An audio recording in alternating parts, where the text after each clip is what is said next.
오늘 제목은 미혹의 시대를 살아가는 성도의 덕목 영분별이라는 말씀으로 여러분과 함께 이야기를 나누겠습니다. 성경의 모든 진리가 다 중요하지만 영분별만큼 중요한 게 없어요. 영분별만큼 중요한 게 없습니다. 아담과 하와가 왜 타락했습니까? 영분별을 하지 못해서 타락한 거예요. 영분별을 하지 못해서 타락한 거예요. 마귀죠. 악한 영. 마귀가 아담과 하와한테 무슨 짓을 했습니까? 때렸습니까? 폭력을 썼습니까? 나쁜 짓을 했습니까? 아니에요. 거짓말을 했어요. 거짓말을 했다고요. 교리를 얘기했습니다. 교리를 얘기했어요. 이것이 진리라고 얘기했어요. 이거를 먹어도 죽지 않을 것이라는 교리를 얘기했단 말이에요. 거기에 영분별의 모든 게 거기 다 들어가 있어요. 영분별한다는 것은 결국 참과 거짓을 분별해야 된다는 거예요. AD 1세기 에베소 교회와 소아시아 교회는 영지주의 이단들로 득세가 됐어요. 한두 사람이 아니에요. 목사님들도 막 넘어가고 신학자들도 막 넘어가는 거예요. 그러면은 쭉 따라오는 거죠. 넝쿨채 따라오는 거예요. 성도들은. 교인들도 미혹되고, 그래서 교회가 갈라지고 떠나는 자들이 자꾸 생기는 겁니다. 교회를 떠나는 자들이 생길 때 사도 요한은 더 이상 좌시할 수가 없었어요. 그래서 요한 서신을 쓴 것입니다. 그러니까 요한 서신의 가장 중요한 주제는 따라해 봅시다. 영분별. 영분별이라는. 사도 요한의 시대나 이 시대나 모두 미혹의 시대입니다. 현대인들은 그 어느 시대보다 물질적으로 풍요롭고 교육 수준이 높아요. 적어도 고대인들처럼 샤머니즘하고 굿하는 고대인들처럼 미혹에는 빠지지 않겠지. 천만에. 여러분, 지금 종교다원주의 폐해가 우리 각자에게 들어가 있습니다. 기독교가 너무 배타적인 거 아니냐, 구원의 솔루션이 왜 기독교에만 있냐 라는 생각을 우리는 품고 있습니다. 그냥 교회 다녀도 품어요. 그게 너그럽고 사랑의 종교는 그렇게 하는 거라고 생각을 합니다. 그게 종교다원주의예요. 다른 종교에도 구원이 있다.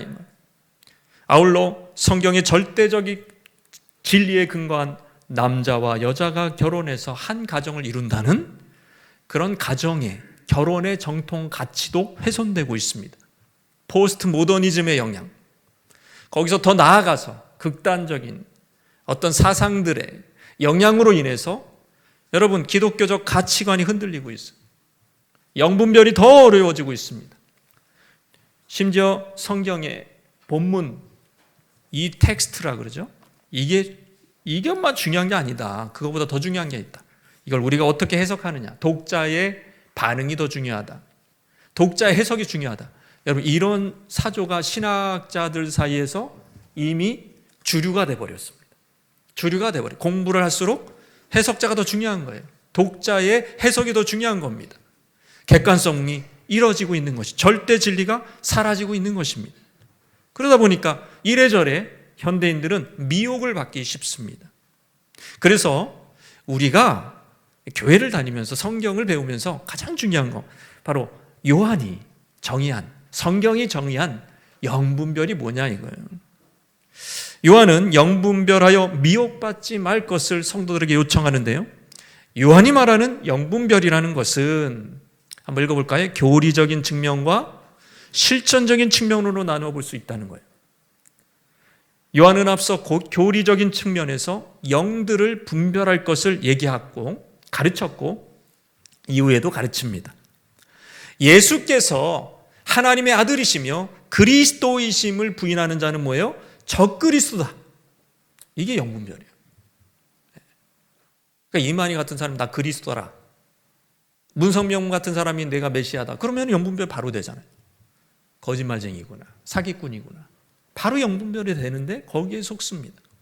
또 하나는 예수 그리스도께서 육체로 오신 것을 시인하는 영마다 하나님께 속했다. 거꾸로 얘기하면 예수님이 육신으로 오신 것을 부인하는 자, 그 사람이 거짓된 신앙을 갖고 있는 거예요. 그러니까 교리적인 거 얼마나 명쾌합니까? 결국 예수님의 인성과 신성 둘 다 부인하든지 인성을 부인하든지 아니면 신성을 부인하든지 그러면 그 사람은 속는 것입니다. 마귀에게 속는 거예요. 영분별을 하지 못하는 겁니다. 우리는 예수 그리스도, 그러니까 예수의 정체, 예수 그리스도가 누구시냐가 명확해야 돼요. 예수님은 신성도 가지고 계시고 따라보다 인성, 인자로 오신 분이라. 피와 살을 가지고 육신을 입고 오신 분이라. 이것만 알아도 영분별이 되는 겁니다. 근데 이제 한 가지 더, 이 요한은 추가합니다. 실천적인 면에서도 성도들이 영분별할 수 있어야 된다. 이게 두 가지가 같이 가야 된다. 교리적인 면에서만 영분별이 필요한 게 아니라 삶을 보면서 그 사람의, 그 지도자의 삶의 실천을 보면서 영분별하라는 거예요. 바른 교리를 말하는 것 같이 보이지만, 그러니까 평신도는 교리적인 것이 약하기 때문에 약간 꼬아서 얘기하면 속아요. 그런데 한 가지는 분명해. 경건한 삶이 보이지 않을 때, 그것이 바로 악한 영들이라는 것을 분별할 수 있는 기준이 된다는 거예요. 바로 실천적인 삶을 볼 때, 거짓 교사, 그 이단 사설에 속은 자들은 그냥 그럴듯한 교리를 말하지만 뒤에서는 추한 삶을 살고 있다는 거예요. 그러니까 이단을 연구한 사람들의 그런 그 간증이나 어떤 강연을 들어보면 그 100% 그렇게 얘기하는 거예요. 너무 추하대, 뒤에 사생활이. 2단 또는 3단이라고 얘기하는 사람들의 사생활이 너무 추하대는 거예요. 막 귀신을 내쫓고, 네? 뭐 굉장한 일을 하고 막 교회를 엄청 크게 하고, 네? 뭐 대형 교회잖아요. 그런 교회 지도자들이 어떻게 나와요? 어떻게 나와요? 텔레비전에서 보셨잖아요. 예. 그 사람들이 모텔에서 나와요. 예. 그런 거 다 보셨잖아요. 예. 유명한 사람들이. 추해. 예. 그렇다면 사랑하는 성도 여러분, 영적 분별력을 가진 성도가 아는 것은 뭐냐? 영적 분별력을 가진 성도가 아는 것은 첫째 따라하시겠습니다. 의를 행하지 않는 자는 마귀의 자녀일 뿐이다. 그걸 분별하는 거예요. 너무 쉬워요. 뭐 이렇게 쉬운 거를 우리는 왜 이렇게 어렵게 믿는지 모르겠어요. 의를 행하지 않는다. 그거는 마귀의 자녀다. 그렇게 성도가 안다는 것입니다. 요한일서 3장 10절 말씀. 시작. 이러므로 하나님의 자녀들과 마귀의 자녀들이 드러나나니 무릇 의를 행하지 아니하는 자나 또는 그 형제를 사랑하지 아니하는 자는 하나님께 속하지 아니하니라 그랬어요. 드러나니까 이거는 뭡니까? 이 헬라어는 자명하다는 뜻입니다. 자명하게 드러난다. 누가 드러납니까? 하나님의 자녀와 마귀의 자녀들이 확 드러난다. 그래서 우리는 보인다, 안다, 깨닫는다는 거예요. 뭐가 드러납니까? 의를 행하지 않는 자 또는 그 형제를 사랑하지 않는 자. 두 가지. 첫째, 의를 행하지 않아. 둘째, 형제를 사랑하지 않아. 그 행위를 보면 안다. 드러난다. 드러나기 때문에 깨닫습니다. 아, 마귀의 자녀구나. 여러분, 한번 이거를 읽어볼까요? 의와 사랑은 상호 유기적으로 연결되어 있습니다. 의와 사랑은 상호 유기적으로 연결되어 있다는 거예요. 의를 행한다면 사랑의 관계는 돈독하지만 의를 내가 저버리고 불의를 행한다면 좋았던 사랑의 관계는 깨져버립니다. 이게 무슨 얘기냐? 여러분, 간음하는 배우자와 어떻게 여러분이 사랑의 관계를 유지할 수 있을까요? 신뢰를 저버리고 간음해. 그러면 사랑의 관계도 금이 가버리는 거예요. 자, 의와 사랑이 연결돼요, 안 돼요? 되잖아요. 내가 회사를 다니는데 내 동료가 나에 대해서 살기를 품고 있어. 언제든지 뭐 칼도 이렇게 품고 있어. 여러분, 그러면 사랑의 관계가 유지해야 될까요? 불의하면 사랑의 관계는 깨지는 겁니다. 늘 불순종하는 자녀와 어떻게 부모와의 사랑의 관계가 성립될 수가 있을까? 자녀는 늘 불순종해. 그 부모와의 사랑이 전달이 안 되죠, 그러면. 불가능합니다. 결국 의로움은 사랑의 기반입니다. 우리가 이렇게 서로 사랑할 수 있는 이유는 의로움이 기반이 됐기 때문에 그래요. 오늘 목자 모임을 하는데 저 사람이 또 거짓말할지도 몰라. 저 사람이 또 사기칠지도 몰라. 불의하다면 여러분 목자 모임 할 수 있어요, 없어요? 그냥 내빼야죠. 그냥 내빼야 돼요. 그게 답이에요. 언제든지 거짓말할 수 있어. 목자 모임도 안 돼요, 여러분. 의로움이 사랑의 관계의 기반입니다. 물론 이런 건 제외예요. 의를 가장한 외식, 이거는 또 관계를 깨트려요. 그게 아니라 참된 의로움은 사랑의 관계를 떠받치는 기둥이라는 거예요. 기둥. 거꾸로 얘기해 봅시다. 의를 행치 않는 자는 관계를 결국 파탄시키고 깨트립니다. 그 사람은 원래 하나님과의 관계가 먼저 깨졌고 파탄이 됐고, 두 번째 인간과의 관계를 깨트리는 거예요. 그러니까 여러분, 인간관계가 자꾸 내 불의로 깨진다면, 또 상대의 불의로 깨진다면 그 사람과 하나님과의 관계가 이상하다는 것을 알 수가 있는 겁니다. 살인, 간음, 도적질, 거짓말하면서 스스로 하나님과의 관계를 단절시켰던 거예요. 의를 행치 않는 자의 태생이 마귀의 자녀라는 것을 스스로 증거할 뿐입니다. 대표적인 예를 요한이 들어요. 잘 이해를 못할까 봐 성경은 아주 자세하게 예를 드는데 가인을 소환했습니다. 여러분 잘 보세요. 가인의 이야기 12절 13절 말씀이에요. 시작. 가인같이 하지 말라. 그는 악한 자에게 속하여 그 아우를 죽였으니 어떤 이유로 죽였느냐. 자기 행위는 악하고 그의 아우의 행위는 의로움이라. 형제들아, 세상이 너희를 미워하여도 이상히 여기지 마라 그랬어요. 너희는 누구예요? 너희를 미워할 때 너희는 누구예요? 제자죠. 의를 행하는 제자. 세상은 누굽니까? 세상은 뭐죠? 가인같이 하는 세상. 가인 같은 세상을 얘기하는 거예요. 당연히 미워해요. 의를 행하는 우리를 미워합니다. 그러니까 이상히 여기지 말라는 거예요. 그 특별한 일이 아니라 이거예요. 당연하다 이 말입니다. 가인은 악한 자에게 속하여 아우를 죽였다고 요한은 해석했습니다. 구체적으로 어떤 이유로 죽였다 그래요? 말씀 보니까 아벨을 죽인 이유가 말씀에 잘 쓰여져 있어요. 예? 어떤 이유로 죽였느냐? 자기의 행위는 악하고 그의 아우의 행위는 의로움이라. 둘 다 가는 거예요. 자기의 행위는 악하고 아우의 행위는 의로웠기 때문에 죽였다 이거예요. 가인의 불의로 인해서 아벨과의 사랑의 관계가, 동생과의 관계가 깨졌다는 것입니다. 읽어봅시다. 가인의 삶 속에서 의로움의 결핍이 동생을 죽이게 된 가장 근본적인 원인으로, 본질적인 원인으로 제시됐다는 거예요. 그렇다면 여러분, 가인이 예배를 안 드렸습니까? 예배를 안 드려서 불의한 거죠? 예배 드렸어요, 안 드렸어요? 가인도 우리처럼 예배 드렸어요. 가인이 헌금 안 냈어요? 헌금 안 냈냐고요. 여러분 헌금 내셨어요? 가인은 헌금도 내셨어요. 냈어요. 헌금도 냈어요. 그 의로운 사람 아니에요? 여러분? 헌물도 냈다니까요. 얼마나 의로워. 종교계 행위까지 했으니 의로운 거 아닙니까? 그러나 하나님은 아벨과 그 제물은 연락하셨지만 가인과 그 예물은 연락하지 않으셨습니다. 거절하셨습니다. 왜 그러셨을까요? 거기 제가 한 말에 힌트가 있어요. 가인과 그 제물을 거절하셨다. 누구부터 거절한 거예요?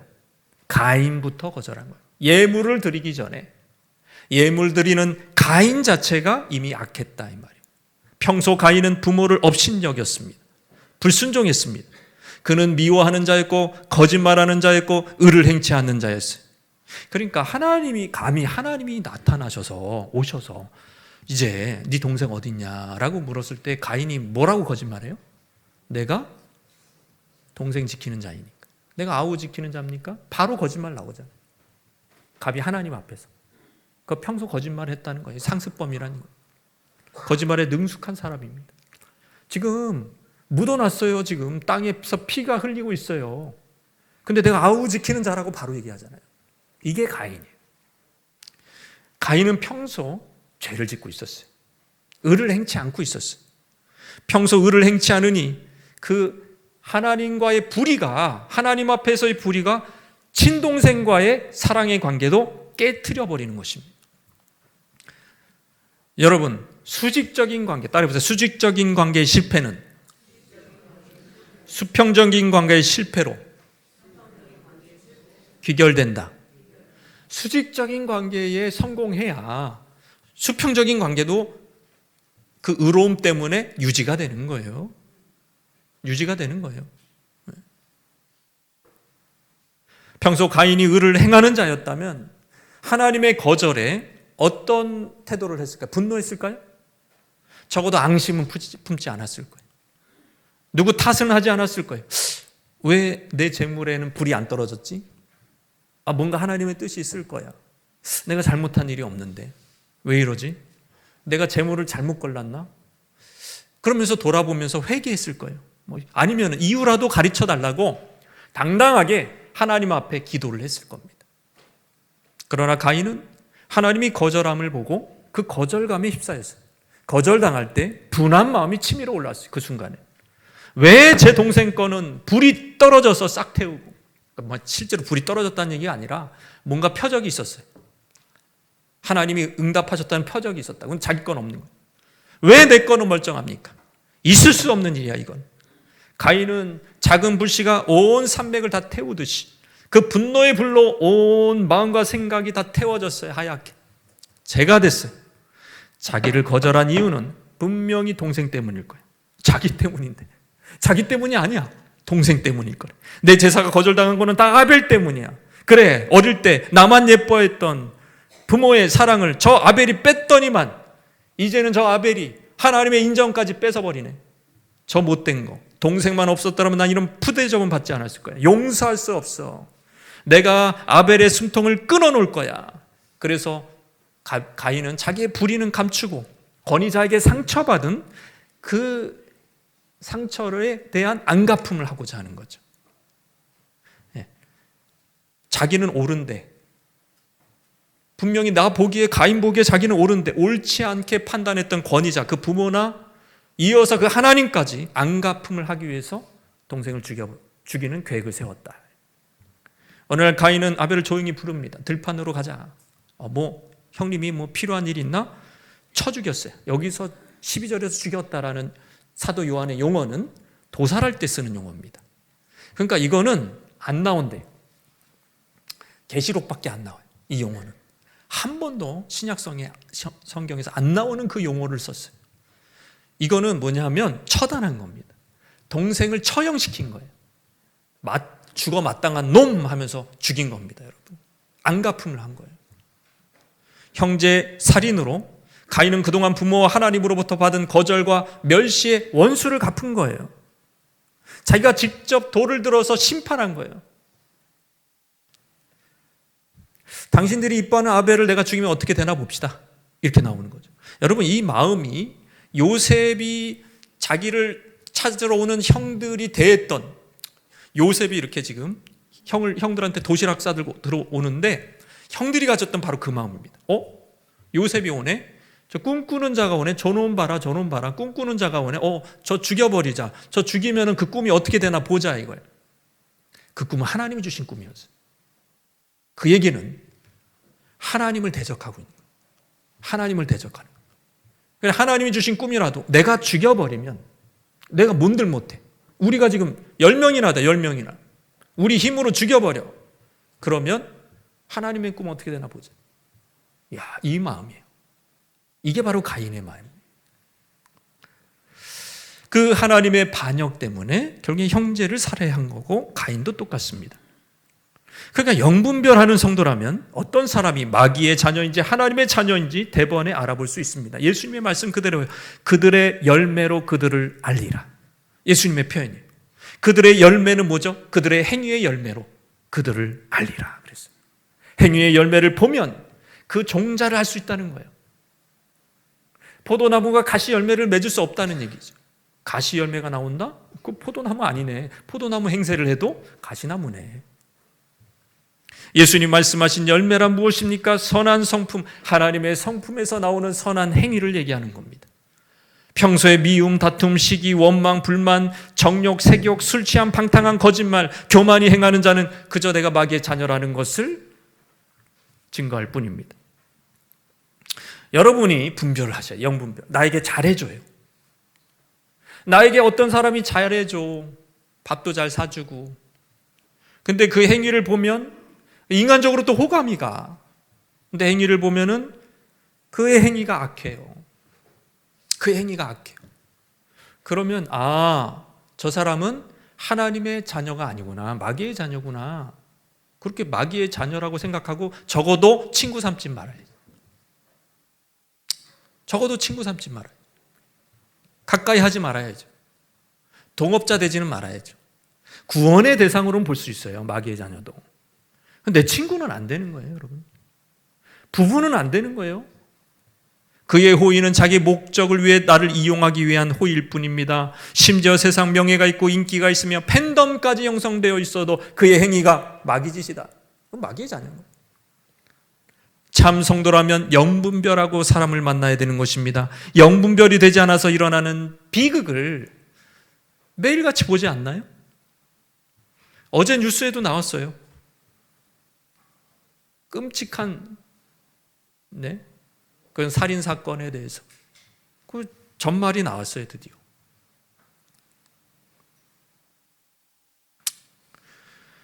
인상이 좋아 보여서 딸을 결혼까지 시켰는데 알고 보니까 사이코패스 같은 짓을 하는 놈이었습니다. 때는 이미 늦었어요. 그러나 사귈 때에 결혼 전에 이미 전조 증상이 있었다고 그 부모도 알고 있었어요. 심각한 난폭 운전자였대. 난폭 운전을 그냥 우리의 상상을 초월하는 거예요. 그걸 딱 보면 마귀의 자녀구나. 그걸 알 수가 있죠. 근데 그거로 그냥 좋아지겠지. 사람은 고쳐지겠지. 이렇게 생각한 거예요. 아닙니다, 여러분. 그렇게 안 돼요. 결국에는 그 사랑하는 아내를 목 졸라 죽였잖아요, 여러분. 얼마나 원통했으면 얼굴 사진까지 공개를 했을까요? 부모가. 여러분 지금도 교회 다니면서 이런 일이 일어나요. 교회 다니는데도 이런 원통한 일을 겪는다니까. 왜? 영분별하지 못해서. 악을 행하는 사람하고 친구 삼는다니까요. 불이 있는데 그 불 가까이 가는 그리스도인들이 이 세상에 얼마나 많은지. 교인인데 불 가까이 가는 거예요, 여러분. 안 됩니다. 폭언, 폭력, 심한 음란증, 술 중독, 선 넘는 주사, 아나무인 같은 태도, 눈 하나 깜짝이지 않는 거짓말, 이 모든 사인이 뭐냐? 하나님 자녀가 아니에요. 그 사람은 하나님 자녀가 아니에요. 마귀의 자녀. 그러면 조심해야 되고, 그저 구원의 대상으로 중보기도는 할 수 있어도 교제하거나 친구 삼거나 동창하거나 가까운 내 이너서클에 들여보내서는 안 되는 겁니다. 그거를 지금 분별하라고 하는 거예요. 자꾸 물드니까. 요한이 볼 때 교회 공동체가 자꾸 그런 사람한테 물드니까 그렇게 하지 말라는 거예요. 두 번째, 영적 분별력을 가진 성도가 아는 것은 무엇이냐? 두 번째 따라하시겠습니다. 형제를 미워하는 자는 영생이 없다는 것. 형제를 미워하는 자는 영생이 없다는 것을 알아야 된다. 요한일서 3장 15절 말씀입니다. 시작. 그 형제를 미워하는 자마다 살인하는 자니 살인하는 자마다 영생이 그 속에 거하지 아니하는 것을 너희가. 그러니까 이게 사도 요한의 용어가요, 이게 끝까지 봐야 돼. 이게 꼭 붙여져 있어요. 아는 바라. 그 안다는 기노시스를 계속 쓰는 이유가 뭡니까? 영지주의자들 때문에 그래.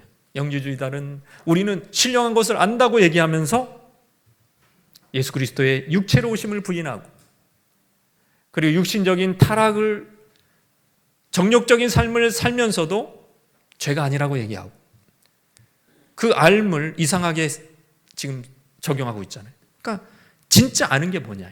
우리가 알고 있는 게 뭐냐? 너희가 아는 바가 뭘 보고 알 수 있느냐? 가인처럼 형제를 미워하는 자마다 살인하는 자잖아요. 여러분, 살인하는 자마다 영생이 그 속에 거하지 않는다. 그거를 너는 알아. 우리는 그거를 알고 있다는 거예요. 이게 이 알미 중요하다는 거예요. 오직 하나님만 홀로 영원한 생명이신데 그 영생이 그 속에 거하지 않는다는 뜻은 영원히 못 살아 그 사람은, 영생이 없어, 그런 뜻이라기보다는 영생이신 하나님이 거하지 않는다는 뜻입니다. 이 거한다라는 말은 인격적인 용어이기 때문에 하나님이 거하지 않는다. 그 사람에게 하나님이 거하지 않는다는 거예요. 형제를 미워하는 자는 그 속에 영생하시는 하나님이 거하지 않을 뿐만 아니라 사귐도 없어요. 아무 관계가 없다는 거예요. 뭘 보면 알 수 있느냐? 형제를 미워하는 모습, 형제를 미워하는 태도, 그걸 보면 알 수 있는, 하나님 없구나. 나를 보고 남을 보고 알 수 있다는 거예요. 영생이 거하지 않는 자는 누군가를 미워하면서도 내가 미워할 권리가 있는 사람처럼 행동합니다. 그럴 권리가 있다는 거예요. 나한테는. 미움이라는 게 여러분, 우리나라 용어는 얄밉다도 미워도 다시 한번 이러면서 약간 이게 뭔가 허용치가 넓어요. 미움이라는 게. 따라해보다 증오라고 생각하시면 돼요. 증오에 가깝다. 그런 미움이 얄밉고 이런 게 아닙니다, 여러분. 증오하는 거예요. 정말 미운 거예요. 누군가를 증오한다는 것은 그 사람을 미워할 권리를 주장하는 겁니다. 내 권리가 있어요. 미워할 권리가 있다니까요. 그러니까 저 사람 욕먹어도 싸. 미워하는 자들은 하나같이 그 미움을 그래서 죄로 여기지 않아. 이거 내 권리야. 저 사람은 욕먹어도 싸. 저런 일 당해도 싸. 이렇게 되는 거예요. 내 권리니까. 미워할 권리가 있는 거예요. 당연한 권리로 여기는 거예요. 그래서 형제 자매를 미워하고 욕하고 뒷담하고 꼽주고 왕따시키는 게, 그런 걸 어때? 쟤는 그렇게 당해도 돼. 이렇게 생각하는 거예요. 더 당해야 돼, 더 당해야 돼. 아직 정신을 못 차렸어. 이렇게 증오를 하는 거예요. 그런 걸 살인죄라고 여기지 않습니다, 여러분. 세상 사람들은. 왜 세상 법정에서도 미움과 증오와 살인을 동급으로 취급하지 않아요. 같은 죄로 형벌을 때리지는 않습니다. 그러니까 합리하기도 좋아요. 그러나 하나님 보시기에 형제를 미워하는 자, 증오하는 자, 이 꼴 뭐예요? 살인하는 자라. 너무한 거 아닙니까? 이것 좀 너무한 거 아닙니까? 왜 하나님은 증오를 살인과 동급으로 취급하셨죠?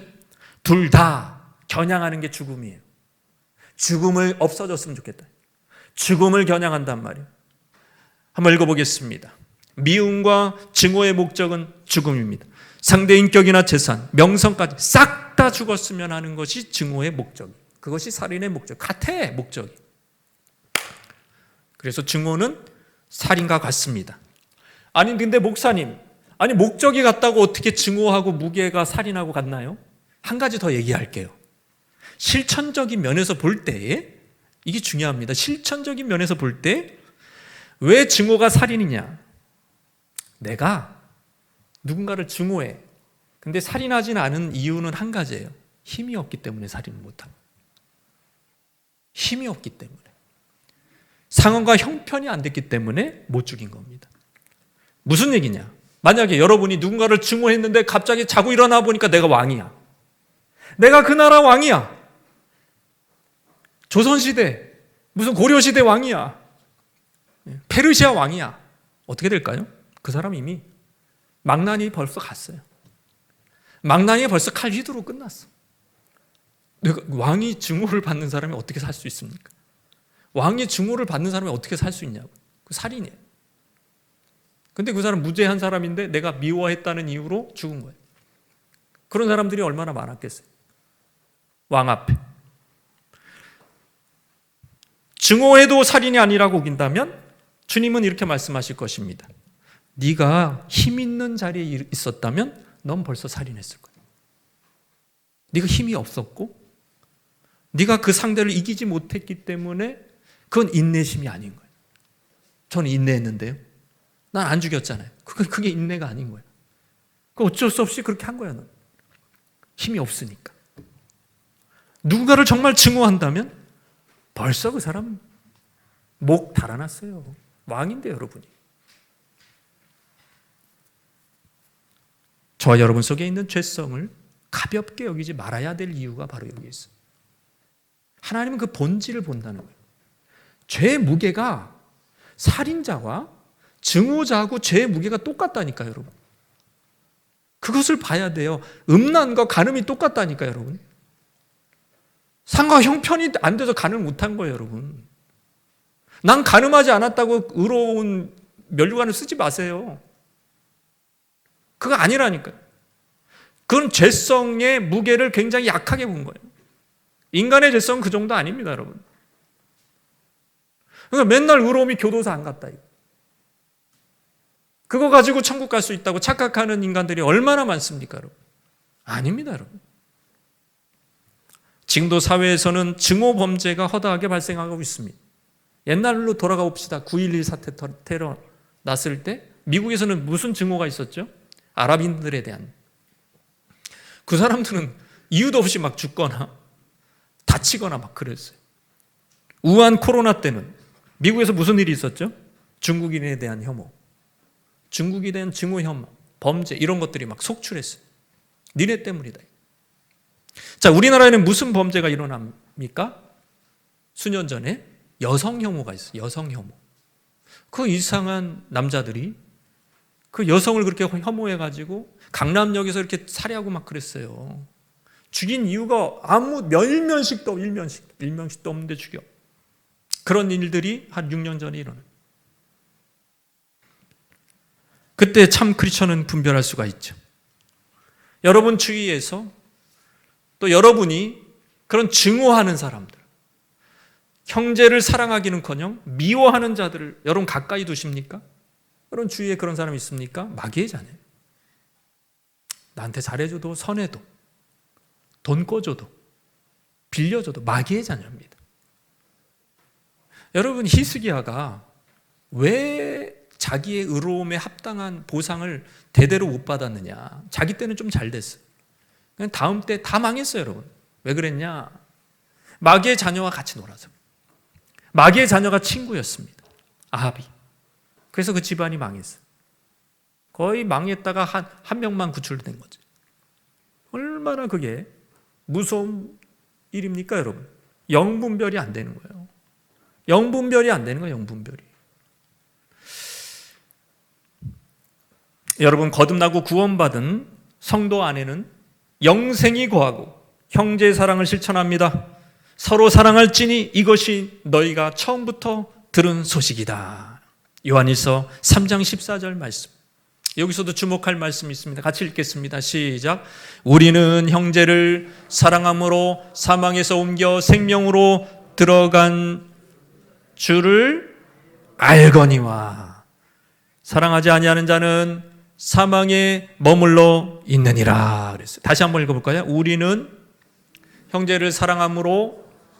자, 여기까지 딱 읽으면 이게 이신칭이에요? 이애칭이에요? 믿음으로 구원받은 거예요? 이애, 사랑으로서 구원받은 거예요? 이애칭이처럼 보이잖아요, 그죠? 사랑함으로 사망에서 옮겨 생명으로 들어갔다고? 이애칭이네. 행위로 구원받는 거네 라고 우리가 착각을 할 수가 있죠. 근데 중요한 단어예요. 사도 요한의 어법이 뭐라 그랬어요? 알거니와. 이게 중요한. 그걸로 분별한다는 거예요, 여러분. 그러니까 사랑으로서 구원받았다는 얘기가 아니라 형제의 사랑으로서 저 사람이 사망에서 옮겨 생명으로 들어간 줄을 분별할 수 있다는 거예요. 결국 그 행위는 그 사람이 구원받은 선한 행위, 특히 이웃 사랑하는 행위, 형제 사랑하는 행위는 저 사람 정말 구원받은 사람이구나, 친하게 지내야 되겠다라는 그런 대처를 할 수 있는 분별력을 생기게 한다.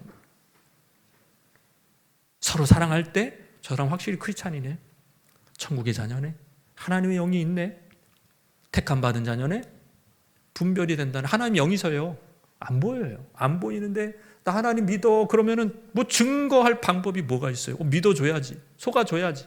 다 하나님 믿는데, 예수님 믿는데 영이세요. 안 보여요. 근데 자기는 섬겼대. 어렸을 때부터 섬겼대. 가인도 어렸을 때부터 섬겼습니다. 여러분, 믿는 부모예요. 가인의 부모. 성경 얘기해 줬어요. 하나님 얘기해 줬어요. 아주 생생하게 해줬겠죠. 하나님을 직접 대면한 사람들이니까. 원복음도 받았습니다. 여러분, 아담과 하와는 복음이 없는 게 아니에요. 여자의 후손이 뱀의 후손의 머리를 밟을 것이다. 그 복음을 너가 믿어라. 계속 가인에게 얘기해 줬단 말이에요. 그래서 아벨은 믿음이 생겼어요. 그래서 그 믿음으로 말미암아 들음에서 믿음이 생기잖아요. 듣고 믿고 희생제사를 드리면서 자기 죄를 없애는 믿음으로 나아간 거예요. 그런데 그런 똑같은 부모 밑에서도 가인은 그렇지 않았습니다. 가인은 전혀 다르게 행동했습니다. 형제를 미워했습니다.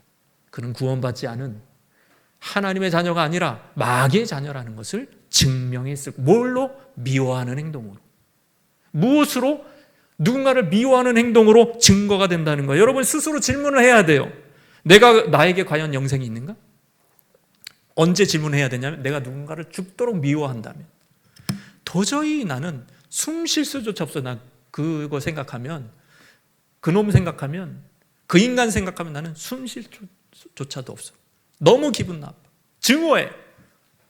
지구 끝까지 따라가서 내가 싹 없애버렸으면 좋겠어. 나에게 힘이 있었다면 이미 끝났을 거야.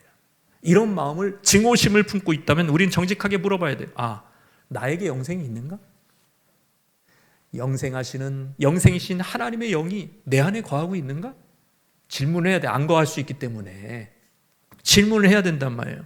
그럼 어떻게 되냐? 정신 버떡 차리고 회개하며, 주여, 주께서 셀 수 없는 1000가지 만가지 죄악을 용서해 주셨는데 내가 그 사람의 죄악을 용서하지 못하고 꿍한 정도가 아니라 저 사람 없어졌으면 좋겠다, 저 사람 망했으면 좋겠다, 이렇게 저주하고 있는 나의 증오심을 볼 때, 하나님, 제가 구원받은 사람 맞습니까?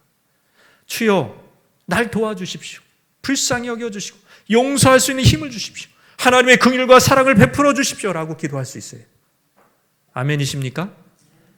반드시 기도할 수 있어요. 그게 하나님의 자녀라는 증거예요.